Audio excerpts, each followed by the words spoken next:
Pourquoi Lamine Yamal est un candidat très crédible au Ballon d'Or? Je vais vous le dire tout de suite. Parce que j'entends beaucoup de personnes nous dire que non, c'est de la culture de l'instant, c'est pas mérité sur la saison, blablabli, blablabla. Alors bien sûr que si le PSG remporte la Ligue des Champions, Ousmane Dembélé sera le prétendant numéro 1 favori et ce sera totalement mérité. Mais si aujourd'hui, Lamine Yamal est un des favoris pour le Ballon d'Or, c'est totalement normal et personne ne peut crier au scandale. Parce que Lamine Yamal, dans un premier temps, il a 17 ans. Et la saison qu'il fait à 17 ans, que ce soit dans les stats ou également pour ceux qui regardent le match, en termes de frissons garantis aux téléspectateurs et aux fans de football, il n'y a personne qui l'a fait, même les plus grands de ce sport. Vous lui reprochez les stats? D'accord. Qui, à 17 ans, avait plus de 40 goals assists sur une saison complète? Qui? Sortez-moi les noms, je veux voir. Allez, donnez-les-moi. Il n'y en a pas. Parce que n'oubliez pas que Lamine Yamal, à 17 ans, dans une équipe où Lewandowski et Rafinha marquent je ne sais combien de buts, le mec te sort une saison à 19 buts et 22 passes décisives. Et après, au-delà des stats, ce qui est important aussi pour un ailier, c'est de faire des différences. Et celui qui en fait le plus, qui te garantit le plus de frissons en tant que fan de football sur un terrain cette saison, c'est Lamine Yamal. Alors oui, il manquera la Ligue des Champions, qui est en général le critère majeur pour désigner un Ballon d'Or. Mais dans cette Ligue des Champions, dans le match où le Barça s'est fait éliminer, cette demi-finale qui restera d'ailleurs une des plus légendaires de l'histoire de cette compétition, sur l'aller et sur le retour, il a montré que c'était le meilleur joueur du monde. Et le tout, alors qu'il n'est même pas majeur, était obligé de le prendre en compte. Pour toutes ces raisons-là, personne ne peut dire ici que Lamine Yamal n'est pas un candidat crédible à la victoire finale au Ballon d'Or. Les gars, Lamine Yamal demain qui va signer le plus gros contrat que le Barça ait connu. Et il va jouer jusqu'en 2031. Vous savez, en 2031, il aura quel âge? Le frérot, il aura que 23 ans. Moi, je serais déjà daron avec des enfants et tout. Non, mais là, c'est trop. Demain, moi, je vais être au taf. J'ai trop la haine. Et regardez seulement, les gars, pour appuyer le niveau stratosphérique que Lamine Yamal a. Seconde mi-temps de Lamine Yamal vs l'Inter. J'ai jamais vu ça de ma vie.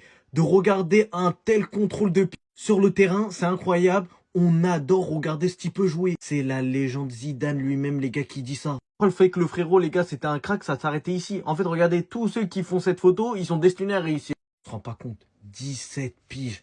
17 putains de piges. Il y a un 1 et un 7 devant. Comment c'est possible? Qu'on soit fan du Barça, qu'on soit fan du Real, qu'on soit fan de n'importe quel club, les gars, ce talent générationnel qu'on est en train de regarder et d'assister, on va plus jamais voir ça peut-être. Donc profitons du petit peu, les gars. On espère juste qu'il va pas se blesser. Il va signer un contrat qu'il mérite, même s'il est pas majeur. Il est pas majeur. Lamine Yamal fait encore parler de lui alors que la demi-finale c'était il y a pas de longtemps. Quand je vous dis qu'il a marqué les esprits, Zinedine Zidane, la deuxième mi-temps de Lamine Yamal contre l'Inter, je n'ai jamais vu ça de ma vie. Mais je préfère écouter les petits cons sur Twitter et TikTok qui m'expliquent que Lamine Yamal est surcoté et qu'on en fait trop parce qu'il a 17 ans. Zinedine Zidane, je n'ai jamais vu ça de ma vie. Et il a aussi rajouté, voir quelqu'un faire ce qu'il fait si bien sur le terrain est tout simplement incroyable. Nous aimons tous le regarder jouer. Le traitement que subit Lamine Yamal uniquement parce qu'il joue dans un des clubs les plus détestés d'Europe, c'est tellement triste quand je vois des gens avoir un agenda envers lui, décrédibiliser sa saison et parler de lui comme s'il a commencé à être fort uniquement à partir des demi-finales de Ligue des Champions. Ça me fait gaulerie, les gars. Beaucoup de personnes banalisent sa saison uniquement pour leur propre intérêt, mais 3 titres et plus de 42 GA en étant hyper bon dans le jeu, en étant le meilleur passeur, avec des passes dingues et les buts qu'il met c'est quasiment que des bangers, dans des moments hyper importants de la saison du Barça ou même de la sélection, il faut être un grand malade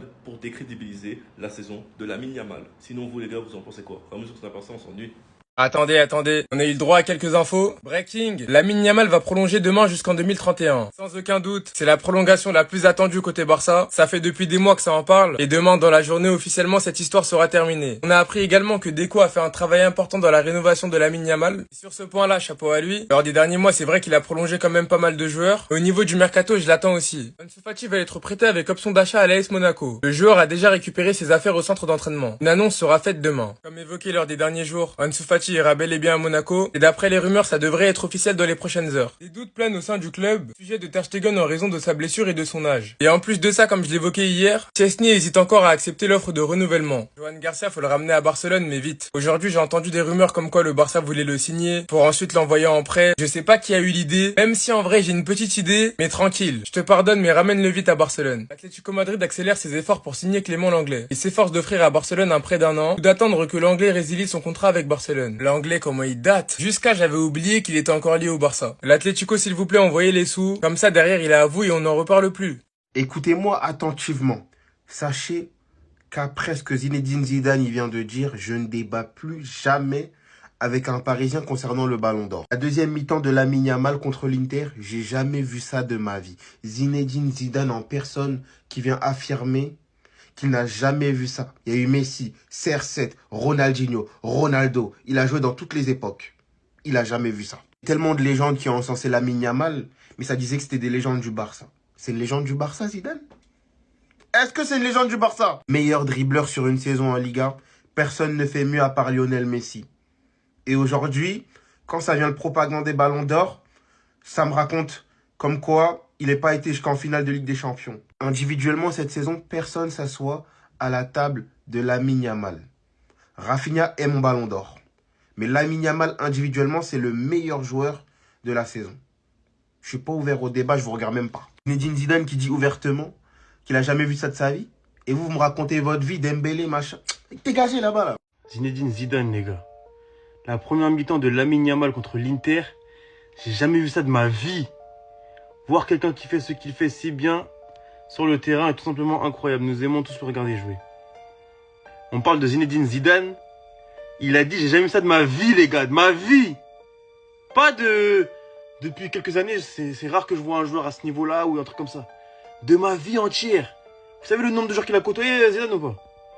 Est-ce que vous savez le nombre de joueurs que Zidane a côtoyé dans sa carrière? Même l'après-carrière, en tant que coach. Je vais pas vous rappeler les noms, les gars, mais c'est une dinguerie. C'est une dinguerie qu'un joueur aussi jeune, parce qu'il faut le dire, à chaque fois il faut le répéter, les gars. Un joueur aussi jeune soit validé par déjà tout le monde. Moi, j'ai vu aucun ancien le critiquer pour son football. J'ai vu critiquer pour parce qu'il avait mis un short trop bas, je crois. Mais pour son football, jamais de la vie. Mais un joueur comme Zidane, bref. Vas-y, tranquille.